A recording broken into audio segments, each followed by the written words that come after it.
Damai sejahtera Allah yang melampaui segala akal kiranya mengawal hati saudara-saudara sekalian di dalam Kristus Yesus Tuhan kita. Amin. Selamat hari Minggu saudaraku. Bagaimana keadaan? Sehat semua bukan? Kita harus tetap semangat supaya virus ini bisa segera kita kendalikan dan kita bisa hidup normal kembali. Saudaraku, di hari raya Pentakosta yang pertama ini Tuhan akan menyapa kita dari firman-Nya Injil Yohanes pasal 16 ayat 4b hingga ayat yang ke-15. Hal ini tidak kukatakan kepadamu dari semula, karena selama ini aku masih bersama-sama dengan kamu. Tetapi sekarang aku pergi kepada Dia yang telah mengutus aku, dan tidak seorang pun di antara kamu yang bertanya kepadaku, kemana engkau pergi? Tetapi karena aku mengatakan hal itu kepadamu, sebab itu hatimu berduka cita. Namun benar yang kukatakan ini kepadamu, adalah lebih berguna bagi kamu jika aku pergi. Sebab jikalau aku tidak pergi, penghibur itu tidak akan datang kepadamu. Tetapi jikalau aku pergi, aku akan mengutus Dia kepadamu. Dan kalau Ia datang, Ia akan menginsafkan dunia akan dosa, kebenaran, dan penghakiman. Akan dosa, karena mereka tetap tidak percaya kepadaku. Akan kebenaran, karena aku pergi kepada Bapa dan kamu tidak melihat aku lagi. Akan penghakiman, karena penguasa dunia ini telah dihukum. Masih banyak hal yang harus kukatakan kepadamu, tetapi sekarang kamu belum dapat menanggungnya. Tetapi apabila Ia datang, yaitu Roh kebenaran, Ia akan memimpin kamu ke dalam seluruh kebenaran, sebab Ia tidak akan berkata-kata dari dirinya sendiri. Tetapi segala sesuatu yang didengarnya, itulah yang akan dikatakannya. Dan Ia akan memberitakan kepadamu hal-hal yang akan datang. Ia akan memuliakan aku, sebab Ia akan memberitakan kepadamu apa yang diterimanya daripadaku. Segala sesuatu yang Bapa punya adalah aku punya. Sebab itu aku berkata, Ia akan memberitakan kepadamu apa yang diterimanya daripadaku. Demikian firman Tuhan. Saudaraku yang dikasihi Tuhan Yesus Kristus, hari Pentakosta bisa dikatakan sebagai hari perayaan ulang tahun gereja di dunia. Karena pada saat Pentakosta itulah gereja Kristus yang pertama berdiri di dunia, yaitu di Yerusalem. Itu memastikan bahwa hanya dengan kuasa Roh Kudus sajalah gereja bisa berdiri. Dan itu mengingatkan kita supaya jangan ada orang yang menyombongkan diri, yang merasa bahwa mereka lah yang mendirikan gerejanya, yang tidak jarang membuat ada orang yang berbuat seenaknya di tengah jemaat dan merusak persekutuan jemaat. Tidak, saudaraku. Bukan manusia, tetapi Roh Kuduslah yang mendirikan gereja. Saudaraku, di pesta sukacita Pentakosta ini kita disapa firman Tuhan dari kata-kata perpisahan Yesus kepada murid-muridnya. Karena Yesus akan naik ke sorga, yaitu setelah Yesus menyelesaikan tugas dan misinya di kayu salib dengan mengalahkan kematian melalui kebangkitannya, kemudian Dia akan kembali ke sorga. Kata-kata perpisahan itu membuat murid-muridnya menjadi sangat bersuka cita. Dan itu adalah alamiah, bukan? Bila seorang yang sangat kita kasihi meninggalkan kita, baik untuk sementara waktu misalnya pergi merantau ke tempat yang jauh, atau meninggalkan kita selamanya karena meninggal, bagaimana perasaan kita? Pasti kita bersedih, bukan? Tetapi di dalam ayat ini ada yang luar biasa. Karena di ayat 7 Yesus mengatakan kepada mereka begini, adalah lebih berguna bagi kamu jika aku pergi. Benarkah saudaraku? Memang sangat benar. Lalu apanya yang lebih berguna? Pertama, karena Yesus naik ke sorga adalah untuk menyediakan tempat bagi orang-orang yang percaya kepadanya di rumah Bapa di sorga, supaya masa depan kita orang-orang yang percaya ini bukan lagi di dunia yang fana, yang penuh dengan derita ini, tetapi masa depan kita ada di sorga yang hanya diisi dengan sukacita dan kebahagiaan itu. Dan guna yang kedua adalah, sebelum Yesus naik ke sorga, Yesus hanya bisa hadir secara fisik yang sangat terbatas, dibatasi oleh ruang, oleh waktu. Tetapi bila Yesus naik ke sorga, maka Yesus akan mengutus Roh Kudus-Nya. Dan Roh Kudus itu bisa hadir seperti angin yang dapat bekerja di mana-mana tanpa dibatasi oleh ruang, tanpa dibatasi oleh waktu. Dan terutama bisa bekerja di dalam hati manusia. Roh Kudus itulah yang akan menawarkan keselamatan yang sudah disediakan oleh Tuhan Yesus itu kepada semua manusia tanpa kecuali. Siapa yang mau menerima berita Injil itu, merekalah yang selamat, yang menikmati sorga yang disediakan Yesus tadi. Saudaraku, apa yang Yesus katakan tadi, dan bila kita hubungkan dengan Roma pasal 8 ayat 28 yang mengatakan, kita tahu sekarang bahwa Allah turut bekerja dalam segala sesuatu untuk mendatangkan kebaikan bagi mereka yang mengasihi Dia, yaitu bagi mereka yang terpanggil sesuai dengan rencana Allah. Itu meyakinkan kita, saudaraku, bahwa bila terkadang Tuhan memperbolehkan sesuatu terjadi dalam hidup kita seperti bencana atau sesuatu yang menyedihkan, kita harus tetap percaya bahwa di dalam semuanya itu Tuhan bekerja dengan rencana yang lebih baik.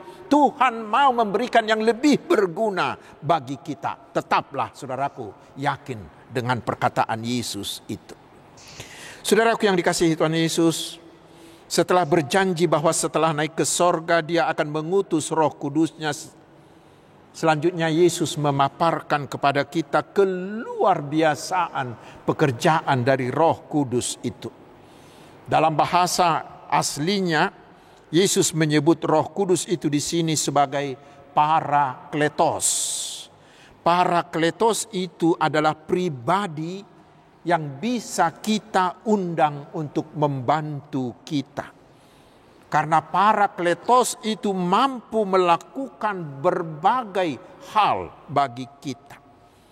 Karena itulah di Injil Yohanes ini digunakan sejumlah kata untuk menerjemahkan Parakletos itu, misalnya dikatakan sebagai penolong, sebagai penghibur, sebagai penasehat, sebagai pengantara, sebagai pembela, untuk menunjukkan kepada kita itulah pekerjaan-pekerjaan yang bisa dilakukan oleh Roh Kudus itu bagi kita. Sangat-sangat luar biasa, bukan? Roh itu bisa menolong kita, bisa menguatkan kita ketika kita menghadapi masalah dan keadaan yang sangat-sangat sulit. Itu sudah dialami oleh teman-teman kita pada keadaan pandemi COVID-19 ini. Banyak teman-teman kita dan kita yang bisa tetap tenang, mampu bersuka cita, tetap berpikir positif sehingga imunnya terus membaik dan dapat menghalau infeksi virus COVID dari tubuhnya. Bagaimana mereka bisa? Yaitu karena mereka mau memberi dirinya dikuasai oleh Roh Kudus itu. Roh Kudus itu juga disebut sebagai penghibur. Karena itu saudaraku, bila kita sedang bersedih, kita galau oleh karena banyak hal yang terjadi dalam hidup kita, bila kita mau membuka diri terhadap Roh Kudus itu, maka Dia akan menghiburkan kita, akan membuang semua rasa duka cita kita dan menggantikannya dengan hati yang mau bangkit dari masalah dan mau bersuka cita. Dan berikutnya, roh itu juga adalah penasehat. Sehingga bila kita menghadapi masalah yang sangat pelik, ketika kita sulit mengambil pilihan, Ketika kita menghadapi masalah yang hampir tidak ada jalan keluar, semuanya terasa buntu, mari saudaraku, berserahlah kepada Roh Kudus, karena Dia akan memberikan kita inspirasi, memberikan kita hati yang tenang, sehingga kita dapat berpikir jernih, sehingga akan muncul ide-ide yang baru. Roh Kudus itu akan memberikan kita advice, memberikan kita nasihat-nasihat yang tidak pernah terpikirkan oleh kita sebelumnya. Pokoknya saudaraku, Roh Kudus itu akan selalu mau menolong, mau menguatkan, mau mendampingi, mau menyemangati, mau menghibur kita ketika kita menghadapi banyak hal dalam hidup ini. Saudaraku yang dikasihi Tuhan Yesus, dalam ayat-ayat berikutnya, Yesus memaparkan kepada kita apa lagi yang bisa dilakukan oleh Roh Kudus itu. Yang pertama di ayat 8 dikatakan, Ia akan menginsafkan dunia akan dosa. Apa yang dimaksud dengan dosa di sini? Mari kita baca di ayat 9. Yesus menerangkannya, akan dosa karena mereka tetap tidak percaya kepadaku. Dari situ kita lihat saudaraku bahwa dosa utama adalah bila kita tidak mau percaya, bila kita tidak mau menerima Tuhan Yesus menjadi Tuhan dan Juru Selamat kita. Itulah dosa yang paling menyakitkan hati Tuhan. Itulah dosa yang paling mematikan. Karena akibatnya mereka-mereka ini tidak akan pernah selamat. Bukan karena tidak ada keselamatan. Bukan karena mereka tidak pernah ditawarkan keselamatan. Tetapi mereka sendiri yang secara sadar tidak mau menerima keselamatan yang ditawarkan itu. Tetapi itulah yang dilakukan oleh Roh Kudus sampai hari ini. Ketika Injil disebarkan kepada semua orang, disitulah Roh Kudus bekerja menawarkan, bekerja mendorong orang-orang yang mendengar itu supaya mereka mau percaya kepada Yesus. Tetapi Roh Kudus itu tidak pernah mau memaksa. Dia hanya mau menawarkan saja. Supaya keputusan ada di dalam diri setiap kita. Menerima atau menolak. Tetapi kita sendiri yang akan menanggung akibat dari pilihan tersebut. Yang mau menerima, yang mau percaya kepada Tuhan Yesus, mereka lah yang dikuasai oleh Roh Kudus dan mereka akan selamat, tetapi bila tidak, mereka akan binasa. Dan pekerjaan yang kedua masih di ayat 8 tadi dikatakan Roh Kudus itu bertugas menyadarkan manusia akan kebenaran. Apa yang dimaksud dengan kebenaran di sini? Mari kita baca. Karena Yesus menjabarkannya di ayat 10 mengatakan, akan kebenaran karena aku pergi kepada Bapa dan kamu tidak melihat aku lagi. Apa maksudnya ayat ini saudaraku? Kita tahu para pemimpin-pemimpin Yahudi ketika itu menyebut Yesus itu sebagai penghujat Allah. Menyebut Yesus itu berasal dari Belzebul dan lain-lain.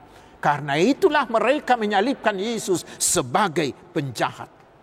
Tetapi saudaraku, pemahaman seperti itu segera akan berubah. Karena ketika Yesus disalibkan, masih kita ingat letnan yang memimpin penyaliban itu berkata, dan itu tertulis di Alkitab, dia berkata, sungguh orang ini adalah orang benar. Sungguh orang ini adalah anak Allah. Bagaimana dia bisa? Itulah pekerjaan Roh Kudus. Dan pengakuan si sang letnan itu sangat benar. Karena setelah mati dan setelah dikuburkan, Yesus tidak terus berada di kuburan itu, tetapi dia bangkit. Dan setelah itu dia naik ke sorga, tempat dari mana ia datang. Dan kita tidak dapat melihat dia lagi secara mata badani kita. Itu pula yang terjadi kepada Paulus, saudaraku. Paulus sebelumnya menganggap Yesus itu, menganggap semua pengikut-pengikutnya itu adalah orang-orang jahat yang harus dibasmi, yang harus ditumpas habis. Tetapi Roh Kudus itu mengubahkan hatinya sehingga dia berubah dari penyiksa menjadi seorang pemberita bahwa Yesus adalah satu-satunya juru selamat yang sempurna. Saudaraku, bila di antara kita sekarang masih ada hati yang ragu-ragu akan kebenaran tentang siapakah Yesus itu, atau bila di antara kita masih ada yang ragu-ragu akan kebenaran bahwa Yesus adalah anak Allah, atau bila di antara kita masih ada yang ragu akan kebenaran bahwa Yesus adalah satu-satunya juru selamat yang sempurna, mari saudaraku, buka hatimu terhadap Roh Kudus. Dia akan menyatakan kebenaran sejati itu bagi kita. Dan yang ketiga, saudaraku, Yesus mengatakan bahwa Roh Kudus itu akan menyadarkan manusia tentang penghakiman. Itu diterangkan Yesus lagi di ayat 11 dengan mengatakan akan penghakiman karena penguasa dunia ini telah dihukum. Saudaraku, itu mengarah pada kebangkitan Yesus. Pada kebangkitan Yesus itulah Yesus mengalahkan penguasa dunia, yaitu iblis, dosa, dan kematian. Dengan kebangkitan dan kenaikannya ke sorga itu, maka segala kuasa, terutama penguasa dunia tadi, telah ditaklukkan di bawah kuasa Yesus. Dan Roh Kuduslah yang meyakinkan kita tentang semuanya itu. Dan itu membuat kita tidak mau lagi dikalahkan oleh kuasa-kuasa lain. Itu membuat kita tidak mau lagi tunduk kepada penguasa dunia yang menggoda kita untuk melakukan buah-buah daging. Untuk melakukan segala hawa nafsu, keinginan daging agar kita mau tunduk lagi kepada dia. Tetapi bila kita mau dikuasai oleh Roh Kudus, kita akan dikuatkan untuk mengalahkannya.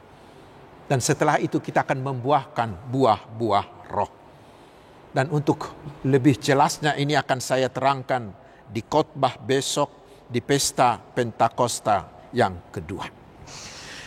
Dan bukan hanya itu, saudaraku, bila kita mau menerima Roh Kudus itu, maka Roh Kudus itu akan mengingatkan kita akan kedatangan Yesus kedua kalinya untuk menghakimi seluruh dunia ini. Dan ketika itulah Yesus akan menjatuhkan hukuman mati kekal bagi siapa yang tidak mau percaya kepada Dia.